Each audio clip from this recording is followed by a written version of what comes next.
launched your final company that you have today. Sure. Tell us some of the things that you ran into that was, I wouldn't say a failure, but just a struggling point. Sure. That you had to decide, hey, am I in the right business, or maybe just a really tough family, or really tough nanny, or just one of those scenarios that you're like, maybe I should get out of this industry, but you love it so much, you kept pushing forward, and what you learn from that failure or that slight mishap. There's often times I don't feel qualified, and but I have to remind myself that's not true. I feel like this is what I was made for. Right.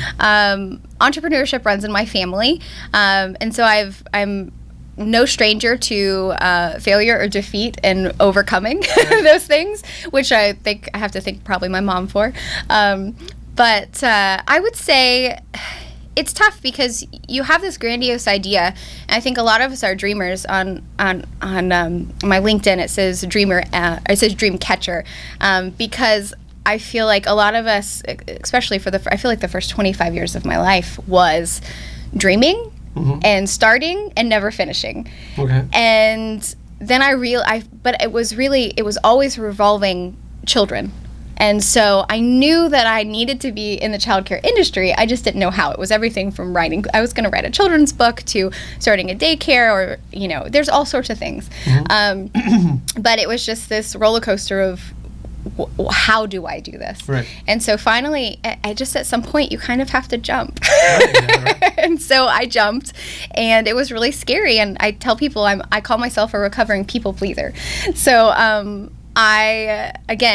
finding my voice was really tough, to stand up for myself and go out there and be the boss that I know I can be and be the CEO that I know I can be. It's a learning process. I hired a life coach and business coach and therapist, and it's worth it. It's all worth it. And I think just to be fully authentic, I think so many of us struggle with feeling inadequate, and maybe we struggle with anxiety, I tell you, I have to give I speak often, but I have to give myself pep talks because it's scary sometimes. Sure. But my motto right now is just do it afraid.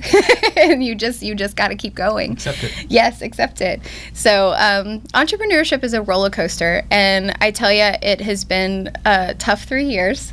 But I think all of the tough situations I've gone through. Give me a wall. Give me a brick wall you hit. Oh, gosh, a brick wall. And your friends had to pull you through the brick wall, or you just did it yourself, maybe. Sure. They just say, Leigh, you'll get through it. Hang in there. It's just one day. Right. The sun will come out tomorrow. I would say, for those of you that watch Shark Tank, these guys never hit brick walls. Everything's their overnight sensation. That's not reality. Most people hit brick walls for many, many years. Well, it's what you learn from that, and how you get up from that is the biggest key. Yeah. There's everything from, I would say, this is being financed out of own pocket, no investors. That's really tough. Sure. And so I think that was one of my biggest hurdles was, you have to have enough time to run the company, but you also have to make money. Right. And you really don't pay yourself for the first couple of years, right? So how do you make money while trying to build a company? It's kind of it's a really hard balance, and I know I'm not alone in that. Sure. And then I would say probably a brick wall is, again, I call myself a recovering people pleaser because I would say the type of people that I've worked with in the past, it has been me silencing myself and allowing other people to take the front line. Okay. And so really just learning who I am as a person, and when to stand up, and when to take the reins, and when to say no, and delegate things has been really tough. And I'm still learning. But it's necessary for growth, I think. Very good. So give us an example of a success story. Maybe it's a pairing of a nanny with a family, or the family is really tough, has a lot of needs, maybe has a special needs child, maybe has a child that has autism. Because obviously any of you watching, it's always great when you take care of your child, but sometimes financially you have to get back to work. And because the child has special needs or autism or various different things, it's really hard to find someone that will take care of your child as well as you would. So is there a success story you can think of the last 3 years where you're so glad you found the perfect nanny for that family, and that family is so grateful now. Yep. Because things run so much smoother now. Sure. And they maybe had a bad experience before, but you were able to find that right fit. That's just an example of success. I'm not going to put words in your mouth, of course. Well, give us an example of something that was so successful. It helps you sleep at night, and that's what motivates you to keep going. I have two. Okay, good. I'd love to share with you. The very first family that our company had the privilege of placing, again, who I'm still in contact with, it's a single mother. Okay. And she trying to juggle 10,000 things. I'm sure. Right. Yes. She adopted a son. Okay. He was about 10. He's about 10 years old, I believe, and he has. Unfortunately, he has seizures daily, and they're very severe, and so it is no small feat. And she's such an inspiration to me. I love her so much, but she has truly inspired me. But she was looking for a nanny specifically to travel with her from her home in New Hampshire to Ohio for 2 weeks with her child. Okay. To pick up their service dog. Okay. So the 2-week period, they were training with the service dog. So the nanny had to be there, and the nanny couldn't really meet the child beforehand and had to fly in, and there was no one in her area that could go with her. And so we flew somebody in, and they spent the 2 weeks with this family, and the mom came back to me and said that she had so cool, that this nanny was the perfect nanny for them, that not only was she perfect for supporting her child who had special needs, but she supported the mom too. And that couldn't make me more happy. Sure. Because this mom was seemingly alone, right? And this nanny comes out of nowhere that we were able to place with them for this trip, and really create stability and take away some fears that were going on, and just being away from home and your constant and comfort when you do have a special needs child, especially when they have seizures and are in and out of the hospital. That's scary. Sure. And to have a nanny that could go in and understood the situation and was so loving and caring and was able to just care for both the mom and the child, that warms my heart. And they're still, like I said, they're still a part of our company family, if you will. And then I would say, actually, the nanny emailed me a couple months ago and asked for their address because she wanted to send them a gift. Oh, that's very nice. Which that also warms my heart. And those are the type of nannies that I really want to put in people's homes. I'd say the second one, I have a family in New York who they were having issues with their au pair, and a family we helped out. We helped their neighbors. Actually, they referred us to their neighbors. Okay. And they told me their family values, what they were looking for, and I was having a really hard time finding a nanny for them.